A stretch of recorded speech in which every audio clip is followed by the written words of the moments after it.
Seguindo com o nosso estudo das obras de André Luiz, que nos fala sobre a vida no mundo espiritual. Nós estamos estudando no mundo maior e hoje vamos estudar o capítulo 10, Dolorosa Perda. Dentro da noite, defrontamos com o aflito coração materno. A entidade que nos dirigia a palavra infundia compaixão pelas faces de horrível sofrimento. Calderário, Calderário, rogou ansiosa, ampara minha filha, minha desventurada filha. Oh, teria piorado? Inquiriu o instrutor, evidenciando o conhecimento da situação. Muito, muito, gemeram os trementes lábios de mãe aflita. Observo que enlouqueceu de todo. Já perdeu a grande oportunidade? Ainda não, informou a interlocutora, mas encontra-se à beira de extremo desastre. Prometeu o orientador correr a doente em breves minutos e voltamos à intimidade. Interessando-me pelo assunto, o atencioso assistente sumariou o fato. Trata-se da lamentável ocorrência, explicou-me bondoso, na qual defigura a leviandade e o ódio como elementos perversores. A irmã, que se despediu há momentos, deixou uma filha na crosta planetária há 8 anos. Criada com mimos excessivos, a jovem desenvolveu-se na ignorância do trabalho e da responsabilidade, não obstante pertencer a nobilíssimo quadro social. Filha única, entregue desde muito cedo ao capricho pernicioso, tão logo se achou sem a materna assistência, no plano carnal, dominou governantes, subornou criadas, burlou a vigilância paterna e, cercada de facilidades materiais, precipitou-se, aos 20 anos, nos desvairios da vida mundana. Desprotegida, assim, pelas circunstâncias, não se preparou convenientemente para enfrentar os problemas do resgate próprio.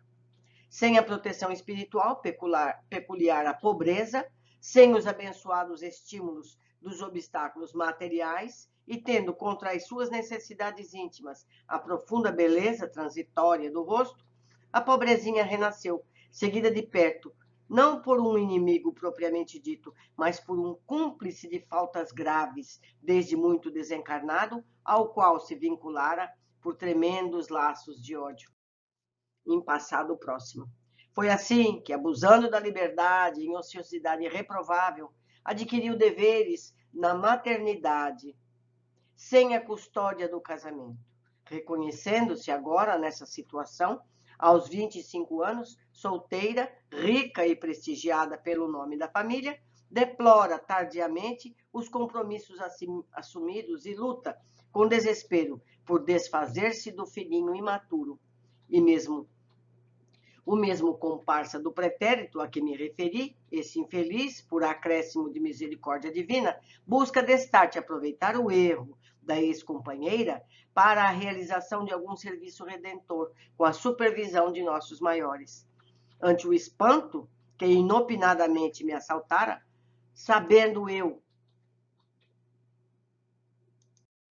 que a reencarnação constitui sempre uma bênção que se concretiza com ajuda superior, o assistente afiançou, tranquilizando-me. Deus é Pai amoroso e sábio, que sempre nos converte as próprias faltas em remédios amargos que nos curem e fortaleçam. Eu vou ler outra vez. Deus é o Pai amoroso e sábio, que sempre nos converte as próprias faltas em remédios amargos que nos curem e fortaleçam. Nós mesmos é que procuramos esse remédio amargo. Foi assim que Cecília, a demente que dentro de poucos visitaremos, recolheu da sua leviandade mesma o extremo recurso, capaz de retificar-lhe a vida. Entretanto, a infortunada criatura reage ferozmente ao socorro divino, com uma conduta lastimável e perversa. Coopero nos trabalhos de assistência a ela, de algumas semanas para cá, em virtude das reiteradas e comoventes intercessões maternas, sempre as mães tendo dor de cabeça, junto de nossos superiores. Todavia, acalento vaga esperança numa reabilitação próxima. Os laços entre mãe e filho presumível, não são de amargura e de ódio, consubstanciando energias desequilibrantes. Tais vínculos traduzem ocorrência em um espírito feminino, há de recolher-se ao santuário da renúncia e da esperança, se pretende a vitória. Para isso, para nivelar caminhos salvadores e aperfeiçoar sentimentos, o Supremo Senhor criou o tépido e veludoso ninho do amor materno. Contudo, quando a mulher se rebela, insensível às sublimes vibrações da inspiração divina, é difícil, se não impossível, executar o programa delineado. A infortunada criatura, dando asas ao condenável anseio, buscou socorrer-se de médicos que, amparados de nosso plano, se negaram a satisfazer-lhe o criminoso intento, abortar. Valeu-se, então, de drogas venenosas, das quais vem abusando intensivamente. A situação mental dela é de lastimável desvario. Fim do breve preâmbulo, Calderaro continuou. Mas não temos minuto a perder. Visitemo-la. Decorridos alguns instantes, penetrávamos o aposento confortável e perfumado. Estirada no leito, jovem mulher debatia-se em convulsões atrozes. Ao seu lado achava-se a entidade materna, na esfera invisível aos olhos carnais, e uma enfermeira terrestre, dessas que, à força de presenciar catástrofes biológicas e dramas morais, se tornam menos sensíveis à dor alheia. A genitora da enferma adiantou-se e informou-nos. A situação é muito grave. Ajudem-na, por piedade. Minha presença aqui se limita a impedir o acesso de elementos perturbadores que prosseguem, implacáveis, em ronda sinistra. O assistente inclinou-se para a doente, calmo e atencioso, e recomendou-me cooperar no exame particular do quadro fisiológico. A paisagem orgânica era das mais comoventes. A compaixão fraterna dispensar-nos-á a triste narrativa referente ao embrião, prestes a ser expulso. Circunscrito a tese de medicação a mentes alucinadas, cabemos apenas dizer que a situação da jovem era impressionante e deplorável. Todos os centros endócrinos estavam em desordem e os órgãos autônomos trabalhavam aceleradamente. O coração acusava estranha arritmia e, debalde, as glândulas sudoríparas se esforçarem por expulsar as toxinas em verdadeira torrente invasora. Nos lobos frontais, a sombra era completa. No córtex encefálico, a perturbação era manifesta. Somente nos gânglios basais havia suprema concentração de energias mentais, fazendo-me perceber que a infeliz criatura se recolhera ao campo mais baixo do ser, certo? Dominada pelos impulsos desintegradores dos próprios sentimentos, transviados em cultos. Dos gânglios basais, onde se aglomeravam as mais fortes irradiações da mente alucinada, desciam estiletes escuros que assaltavam as trompas e os ovários, penetrando a câmara vital, mais tenuíssimos venábulos, são dardos em forma de lança, de treva encendidos sobre a organização embrionária de 4 meses. O quadro era horrível ver-se. Buscando sintonizar-se com a enferma, ouvia-lhe as afirmativas cruéis no campo do pensamento. Odeio esse filho intruso que não pedia a vida. Expulsá-lo-ei. A mente do filhinho, em processo de reencarnação, como se fora violentada num sono brando, suplicava chorosa. Poupa-me, quero acordar no trabalho, quero viver e reajustar o destino. Ajuda-me, resgatarei minha dívida, pagar-te-ei com amor, não me expulses, tem caridade.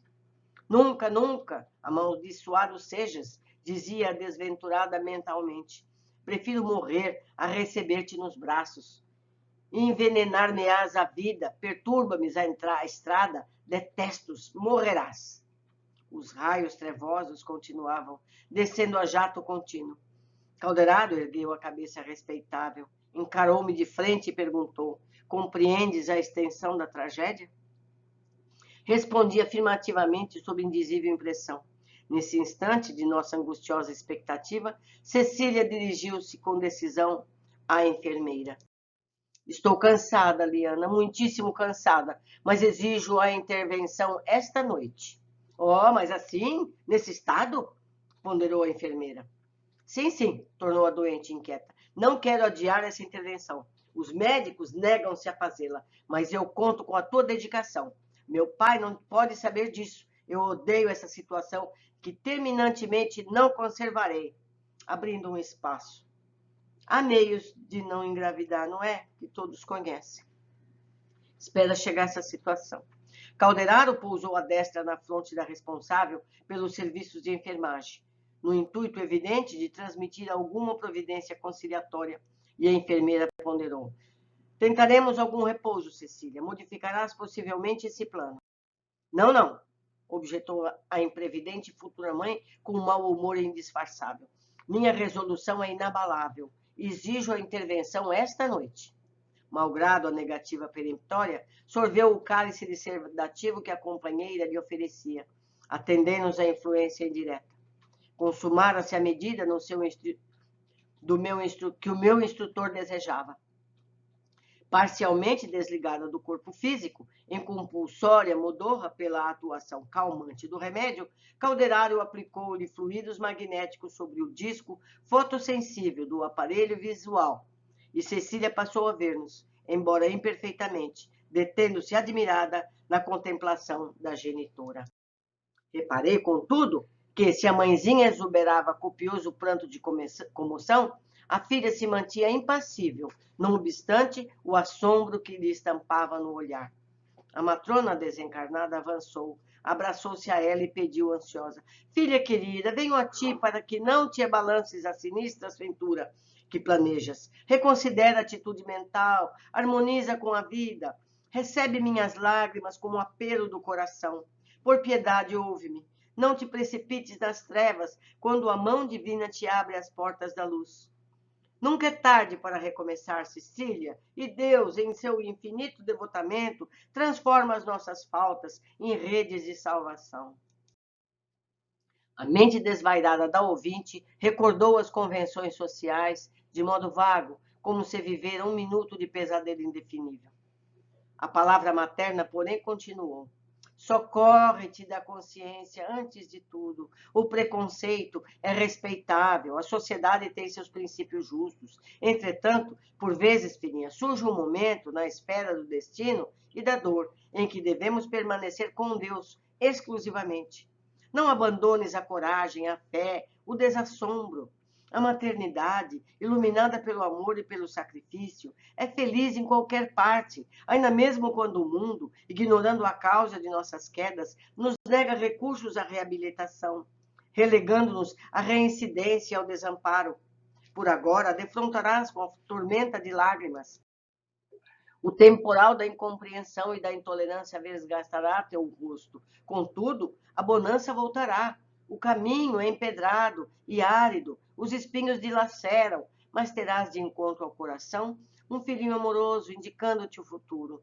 Em verdade, Cecília, deverias erguer teu ninho de felicidade na árvore do equilíbrio, glorificando em paz a realização de cada dia e a bênção de cada noite. Entretanto, não pudesses esperar. Cedeste aos golpes infames da paixão, abandonaste o ideal nos primeiros impulsos do desejo, ao invés de construir na tranquilidade, na confiança, em bases seguras, elegeste o caminho perigoso da precipitação.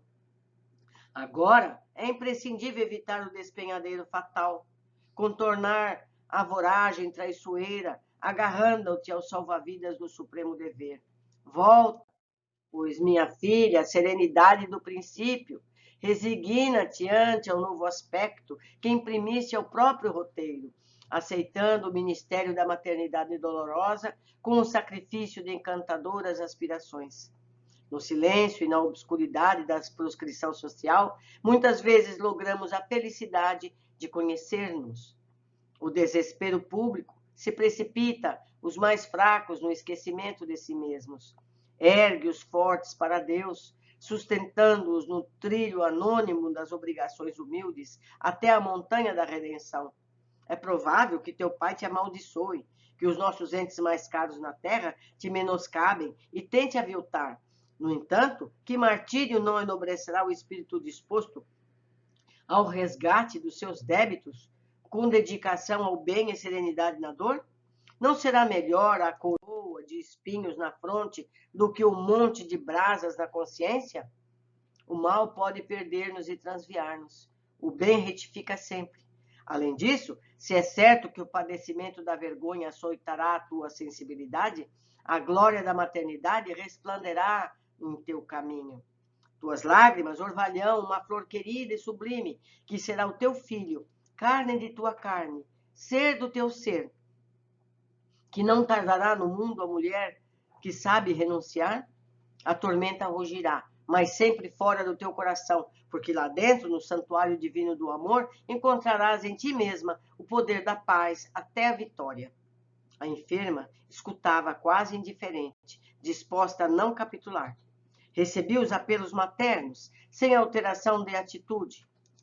A mãezinha, porém, mobilizando todos os recursos a seu alcance, prosseguia após intervalo mais longo. Ouve, Cecília, não te fiques em atitude impassível. Não isoles o cérebro e o coração, a fim de que o teu raciocínio se beneficie com o sentimento, de modo a venceres a prova áspera. Não te detenhas em primazias da forma física, nem suponhas que a beleza espiritual e eterna erga teu templo no corpo da carne, em trânsito para o pó. A morte virá de qualquer modo, trazendo a realidade que confunde a ilusão.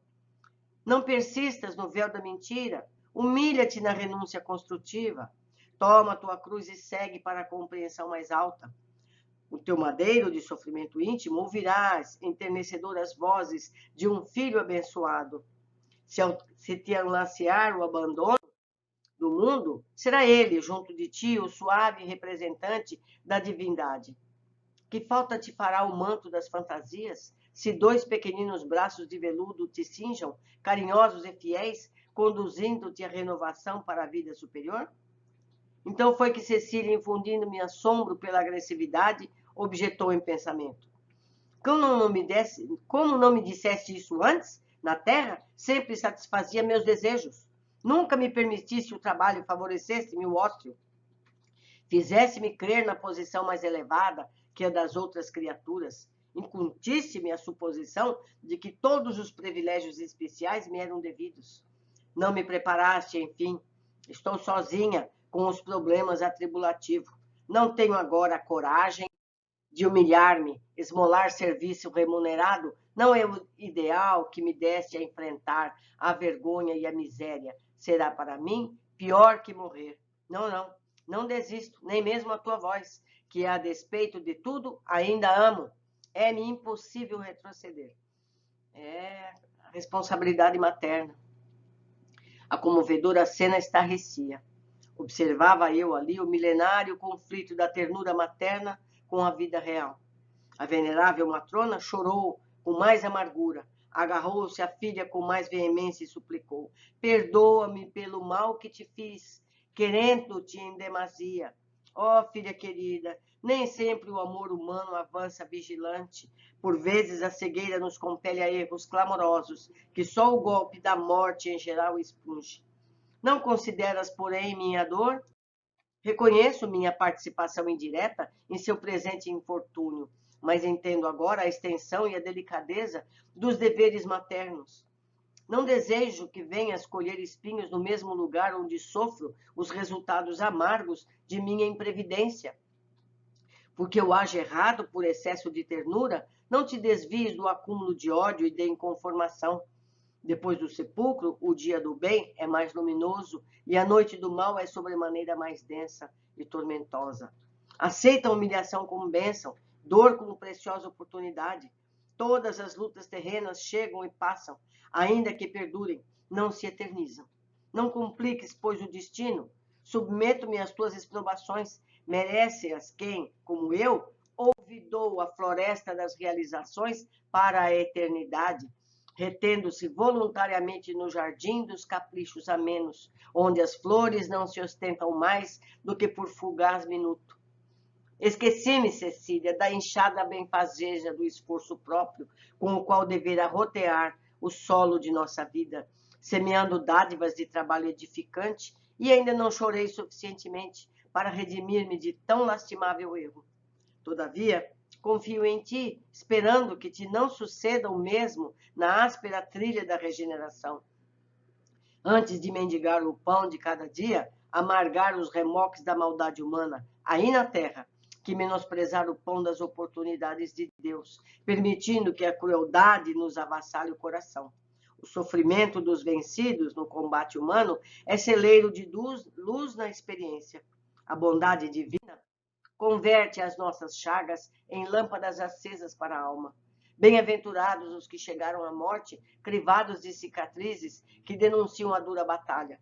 Para esses, uma perene era de paz fulgurará no horizonte, porquanto a realidade não os surpreende quanto ao frio do túmulo lhes assopra o coração. A verdade se lhe faz amiga generosa, a esperança e a compreensão lhe serão companheiras fiéis. Retorna, minha filha, a ti mesma.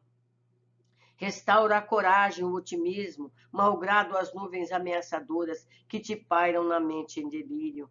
Ainda é tempo, ainda é tempo. A enferma, contudo, fez supremo esforço por tornar ao invólico da carne, pronunciando ríspidas palavras de negação, inopinadas e ingratas. Desfazendo-se da influência pacificadora de Calderaro, regressou gradativamente ao campo sensorial, em gritos roucos. O instrutor aproximou-se da genitora chorosa e informou: infelizmente, minha amiga, o processo de loucura por insurgência parece consumado.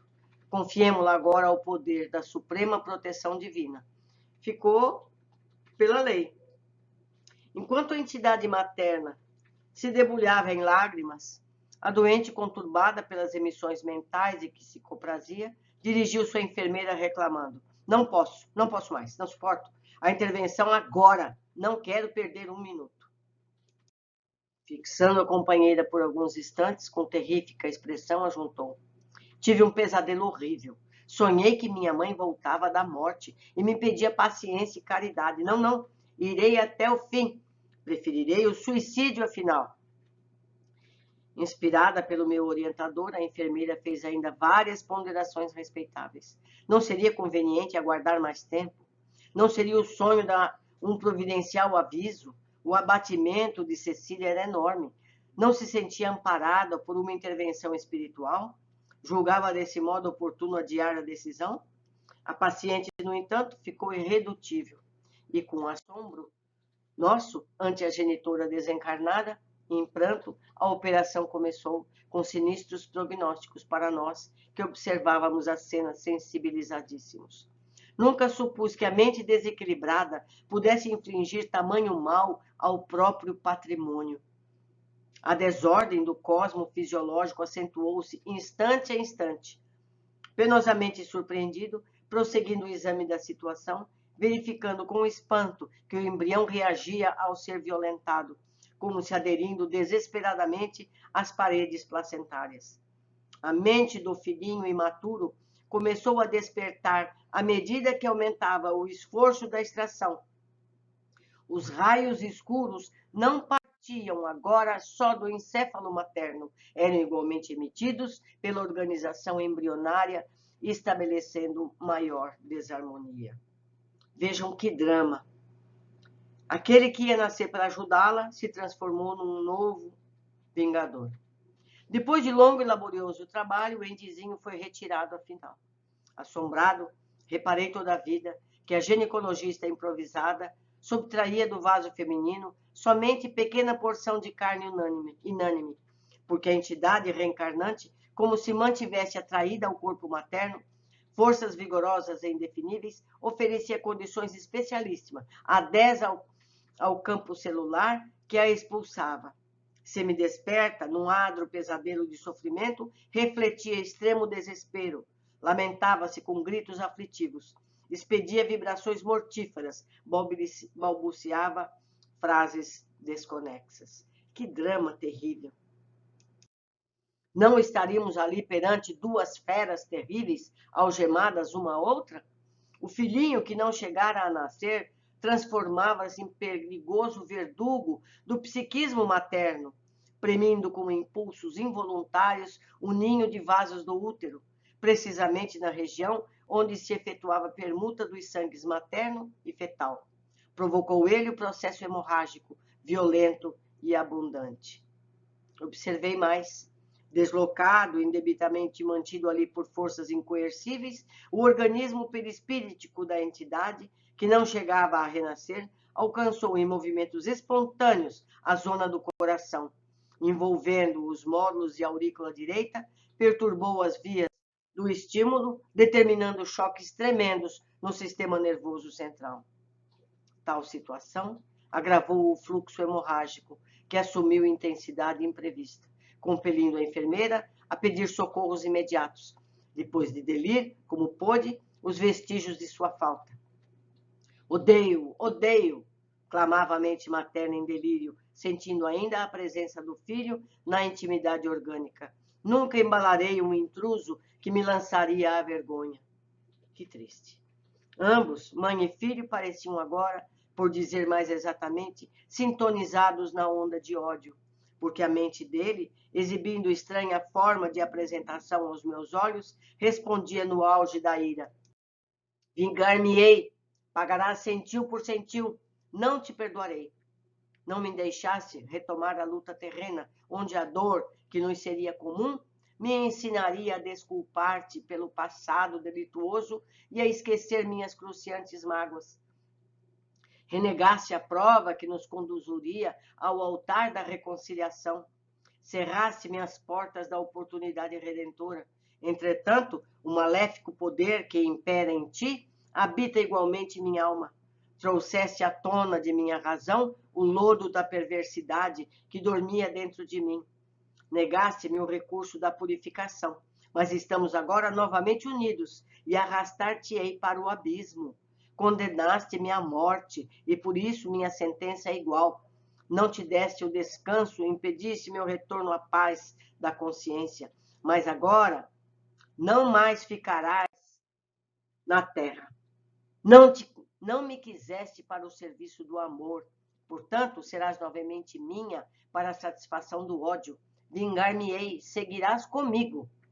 Os raios mentais destruidores cruzavam em horrendo quadro de espírito a espírito.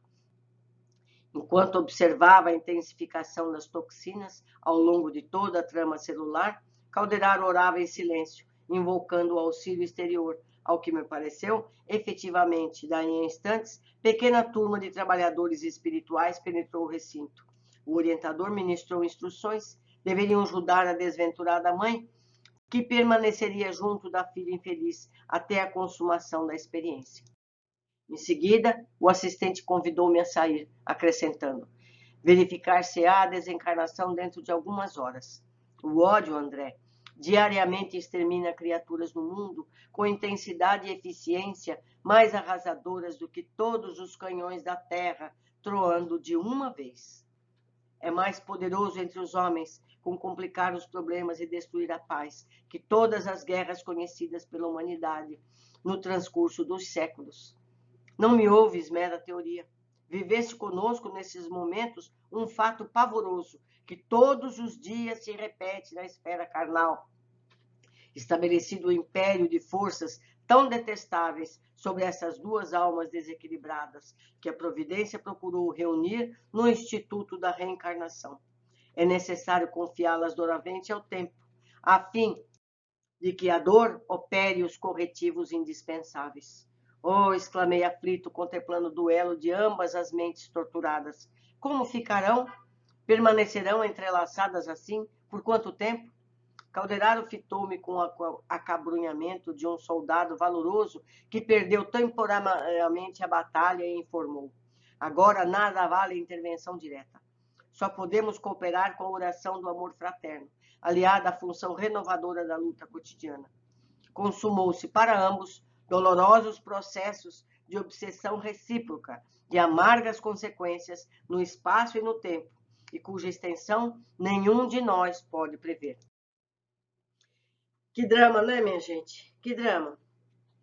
E a pobre mãe, que se culpa por não ter educado a filha para o dever, e sim para o prazer. Rica, tudo à mão, deu nisso. não o criou com responsabilidade, o dever, disciplina. A pobre mãe não é responsável direta pelos atos. Ela se sente culpada. E certamente, séculos depois, essa mãe vai voltar lá, pegar essa filha, esse menino que era para ter nascido e tentar consertar. É isso. Vamos às observações desse capítulo. Outra vez temos a informação da responsabilidade dos pais que acreditam que atender aos desejos e mimos excessivos aos filhos são a porta para sofrimentos maiores que a disciplina. Criada com mimos excessivos, a jovem desenvolveu-se na ignorância do trabalho e da responsabilidade, não obstante pertencer a nobilíssimo quadro social. Lembro mais uma vez que as letras em amarelo são cópia do original. Deus é o Pai amoroso e sábio, que sempre nos converte as próprias faltas em remédios amargos, que nos curem e fortaleçam. O drama que ela vai viver é a cura para o problema que ela mesma criou. Cecília não ouviu os apelos da mãe, então assumiu as dores que sofreria. A mente do filhinho imaturo começou a despertar, à medida que aumentava o esforço da extração. Os raios escuros não partiam agora só do encéfalo materno. Eram igualmente emitidos pela organização embrionária, estabelecendo maior desarmonia. Tal atitude despertou o filho, que somava agora as vibrações negativas às de Cecília. Com isso, as dores vão se somando. Nós podemos imaginar quantos e quantas décadas, séculos vai levar para isso ser consertado. Um momento de prazer que durou uns 10 minutos, não é verdade? Olha o drama. 3. O filho, antes carinhoso, agora luta pelo direito da vida. O filhinho, não se chegar a nascer, transforma-se em perigoso verdugo do psiquismo materno. Premido por impulsos involuntários do ninho de vaso do útero, precisamente na região onde se efetua a permuta dos sangues materno e fetal, provocou ele o processo hemorrágico, violento e abundante. Ambos, mãe e filho, pareciam agora, por dizer mais exatamente, sintonizados na onda de ódio, porque a mente dele, exibindo estranha forma de apresentação aos meus olhos, respondia no auge da ira. Vingar-me-eis, pagarás centil por centil, não te perdoarei. Entendemos nesse relato de Calderaro e André os processos de amor e ódio que geram dramas obsessivos que encontramos depois e equivocadamente vemos vítimas onde há verdugos, fatos gerados pela ignorância das leis da vida.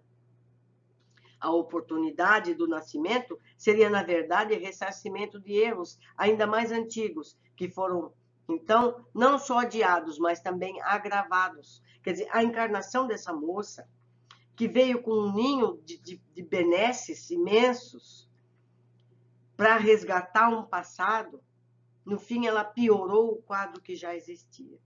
Mas ensinaria a desculpar-te pelo passado delituoso e a esquecer as minhas cruciantes mágoas, disse o bebezinho. Chegaram assistentes que acodem a oração de Calderaro e este afirma: o ódio, André, diariamente extermina criaturas no mundo com intensidade e eficiência mais arrasadoras do que todos os canhões da terra troando de uma vez, juntos. Consumou-se para ambos dolorosos processos de obsessão recíproca, que amarga as consequências no espaço e no tempo, cuja extensão nenhum de nós pode prever. Ficamos aqui, meus amigos, com esse capítulo tão doloroso, que muito nos ensina quanto à responsabilidade, especialmente dos pais na educação dos filhos, que não garante, nesse caso, que ela não erraria, mas é o começo. Os pais têm o dever de tentar fazer os filhos serem pessoas dignas, honradas, que cumprem os seus deveres como deve ser seguido. Deixo aqui o meu e-mail, o meu contato.